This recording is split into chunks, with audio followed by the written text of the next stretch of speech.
29ാമത് കേരള രാജ്യാന്തര ചലച്ചിത്രമേള പ്രതിദിനാവലോകനം.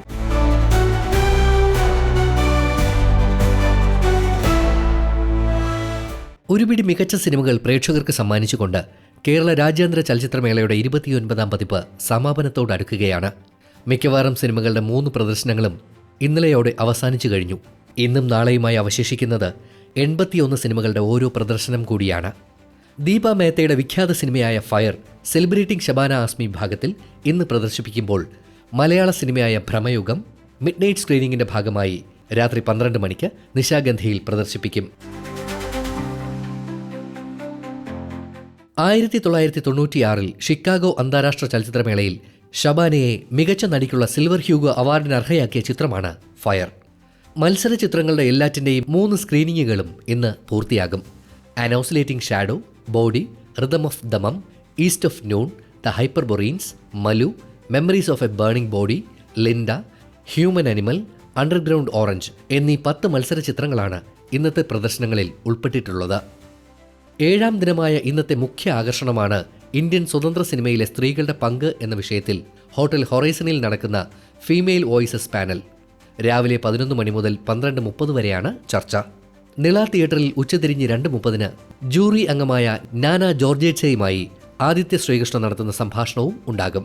സിനിമ ജീവിതമാക്കിയവരുടെയും ഇഷ്ടപ്പെടുന്നവരുടെയും പഠിക്കുന്നവരുടെയും ഉത്സവമായ ചലച്ചിത്രമേളയിൽ ഈ വർഷം ചർച്ചാ വിഷയങ്ങളായ ചില ചിത്രങ്ങളെപ്പറ്റി ഡെലിഗേറ്റുകൾക്ക് പറയാനുള്ളത് കേൾക്കാം. ഹായ്, എൻ്റെ പേര് ജ്യോതി കൃഷ്ണ. ഞാൻ സ്റ്റുഡൻ്റാണ്, പാലക്കാട് നിന്ന് വരുന്നു. IFFKയിൽ വന്നിട്ട് കണ്ടിട്ട് ഇഷ്ടപ്പെട്ടുള്ള ഒരു മൂവിയാണ് ഹ്യൂമൻ ഇൻ ദ ലൂപ്പ് എന്ന് പറയുന്നത്. നോർമലി നമ്മളെപ്പോഴും ആർട്ടിഫിഷ്യൽ ഇൻ്റലിജൻസ് പോലെയുള്ള കാര്യങ്ങളൊക്കെ ഭയങ്കര ടെക്നോളജിക്കലി ബ്രില്യൻ്റ് ആയിട്ടുള്ള ആൾക്കാരാണ് ചെയ്യാന്നാണ് വിചാരിക്കുന്നത്. പക്ഷേ അങ്ങനെയല്ല. അവിടുത്തെ ഒരു ട്രൈബൽ കമ്മ്യൂണിറ്റിയിലുള്ള ആളുകൾ ആർട്ടിഫിഷ്യൽ ഇൻ്റലിജൻസിൽ ഒരുപാട് കോൺട്രിബ്യൂട്ട് ചെയ്യുന്നതിനെ പറ്റിയിട്ടുള്ള ഒരു സിനിമയാണ്. അതേപോലെ തന്നെ അവരുടെ കോൺഫ്ലിക്ട്സും റിലേഷൻസ് തമ്മിലുള്ള കാര്യങ്ങളൊക്കെയാണ് അതിൽ പറയുന്നത്. മലയാള സിനിമകളിൽ ഏറെ ചർച്ചയായത് മത്സര വിഭാഗത്തിലുള്ള ഫെമിനിസ്റ്റ് ഫാത്തിമയാണ്. ഫാസിൽ മുഹമ്മദ് സംവിധാനം ചെയ്ത ഈ സിനിമ ഫാത്തിമ എന്ന ഇടത്തരം കുടുംബത്തിലെ വീട്ടമ്മയുടെ അതിജീവനത്തിന്റെ കഥ നർമ്മത്തിൽ പൊതിഞ്ഞ് അവതരിപ്പിക്കുന്നതാണ്.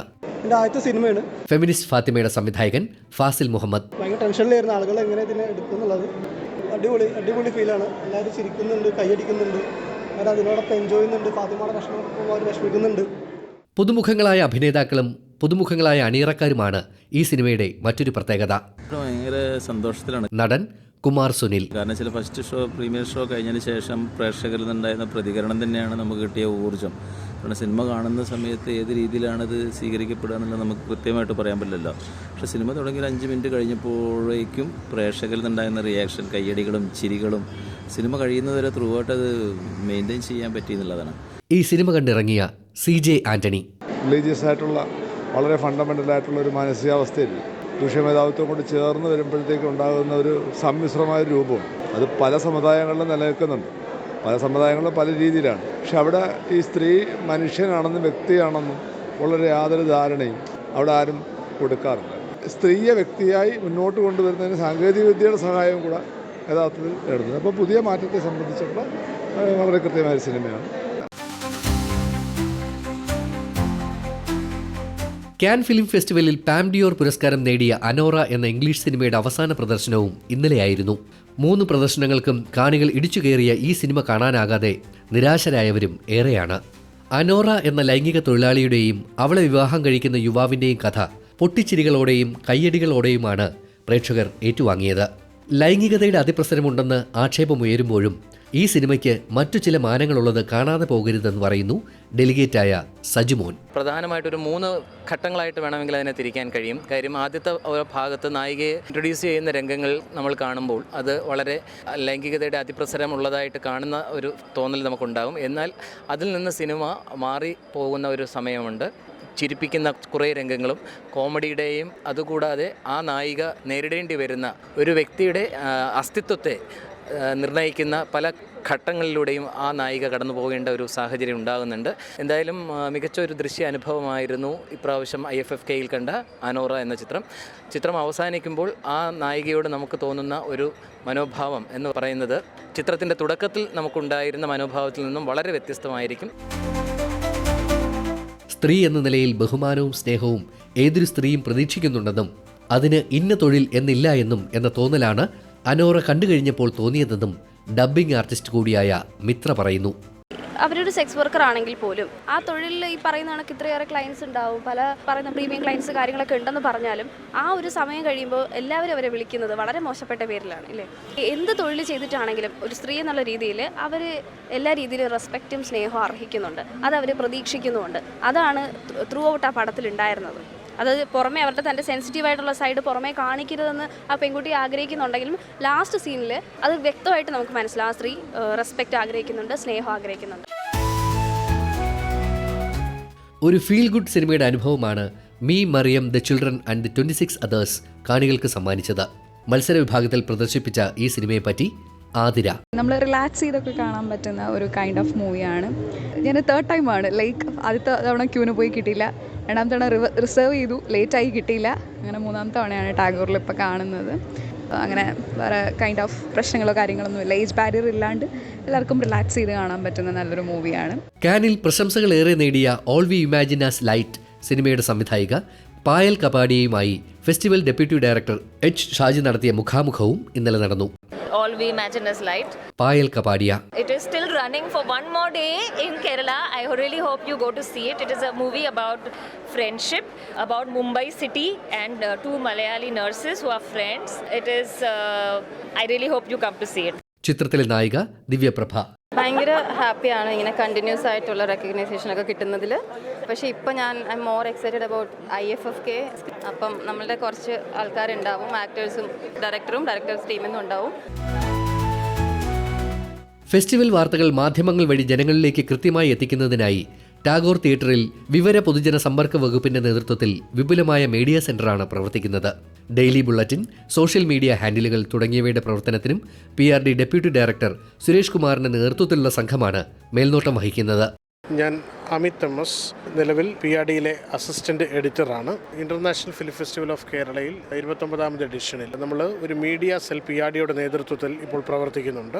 ഇതിൽ ഒരു ഇൻഫർമേഷൻ ഓഫീസർ നേതൃത്വം നൽകുകയും അതോടൊപ്പം തന്നെ ഞങ്ങൾ അസിസ്റ്റന്റ് എഡിറ്റർമാർ, അസിസ്റ്റന്റ് ഇൻഫർമേഷൻ ഓഫീസർമാർ എന്നിവരുമാണ് ഇതിന് നേതൃത്വം നൽകുന്നത്. ഇതോടൊപ്പം 15 അംഗ മാധ്യമ വിദ്യാർത്ഥികളുടെ ഒരു സംഘം മീഡിയ സെല്ലിനെ നിയന്ത്രിക്കുന്നതിന് വേണ്ടി ഒപ്പമുണ്ട്. ഈ 15 വിദ്യാർത്ഥികളും വിവിധ യൂണിവേഴ്സിറ്റികളിലും കോളേജുകളിലും, അത് ഡൽഹി യൂണിവേഴ്സിറ്റി മുതൽ കേരള, പോണ്ടിച്ചേരി സെൻട്രൽ യൂണിവേഴ്സിറ്റി അടക്കമുള്ള വിദ്യാഭ്യാസ സ്ഥാപനങ്ങളിൽ നിന്നും PG ജേർണലിസം അല്ലെങ്കിൽ ഡിഗ്രി ജേർണലിസം കോഴ്സ് കംപ്ലീറ്റ് ചെയ്തിട്ട് ചലച്ചിത്ര അക്കാദമി നടത്തിയ മത്സര പരീക്ഷയിലൂടെ ക്വാളിഫൈ ചെയ്ത വിദ്യാർത്ഥികളാണ് ഇവിടെ എത്തിയിരിക്കുന്നത്.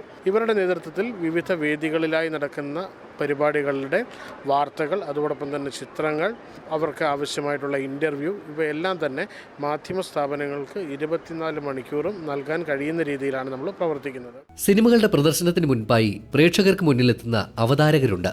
സിനിമയെ പറ്റിയുള്ള ലഘു വിവരണവും അണിയറ പ്രവർത്തകരെ പരിചയപ്പെടുത്തുന്നതും ഇവരാണ്. വിദ്യാർത്ഥികളും മറ്റുമാണ് അവതാരകരായി രംഗത്തുള്ളവരിൽ ഏറെയും. അധ്യാപികയായി വിരമിച്ച AV ബീന ഇവരുടെ കൂട്ടത്തിൽ വേറിട്ട് നിൽക്കുന്നു. 10 വർഷം ആഗ്രഹിച്ച ഒരു ജോലിയാണ് ഇത്. ഏറ്റവും ഭംഗിയായി എങ്ങനെ മലയാളം ഉപയോഗിക്കാം, അതുവെച്ച് ഏറ്റവും നന്നായി എങ്ങനെ അവതാരകയാകാം, ഇതായിരുന്നു കുഞ്ഞുനാൾ മുതലേ എൻ്റെ സ്വപ്നം.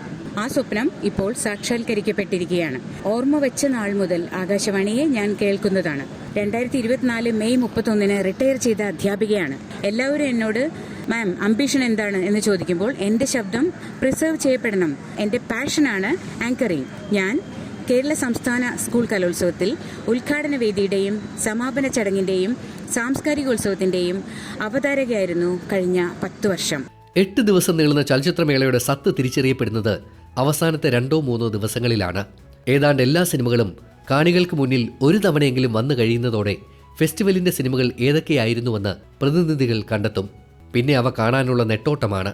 കണ്ടതും കാണാത്തതുമായ സിനിമകളെ പറ്റിയുള്ള സജീവ ചർച്ചയുമായി മനസ്സിൽ സിനിമയോടുള്ള പ്രണയം കാത്തുസൂക്ഷിക്കുന്നവർ ഓരോരുത്തരായി പിരിഞ്ഞു തുടങ്ങുന്നതും ഈ ദിനങ്ങളിലാണ്. ഫെസ്റ്റിവലിലെ വരിയിൽ നിന്ന് കൂട്ടായവർ, സെൽഫികളിലൂടെ പരിചയം പുതുക്കുന്നവർ, വർഷത്തിലൊരിക്കൽ മാത്രം ചലച്ചിത്രമേളയിൽ കണ്ടുമുട്ടുന്നവർ, അങ്ങനെ പലതരം സൗഹൃദങ്ങളുടെയും കൂടിച്ചേരലുകളുടെയും കൂടി വേദിയാണ് ഓരോ ഫിലിം ഫെസ്റ്റിവലുകളും. കേരള രാജ്യാന്തര ചലച്ചിത്രമേള അതിന് മകുടോദാഹരണവും. നിങ്ങൾ കേട്ടത് 29ാമത് കേരള രാജ്യാന്തര ചലച്ചിത്രമേള പ്രതിദിനാവലോകനം.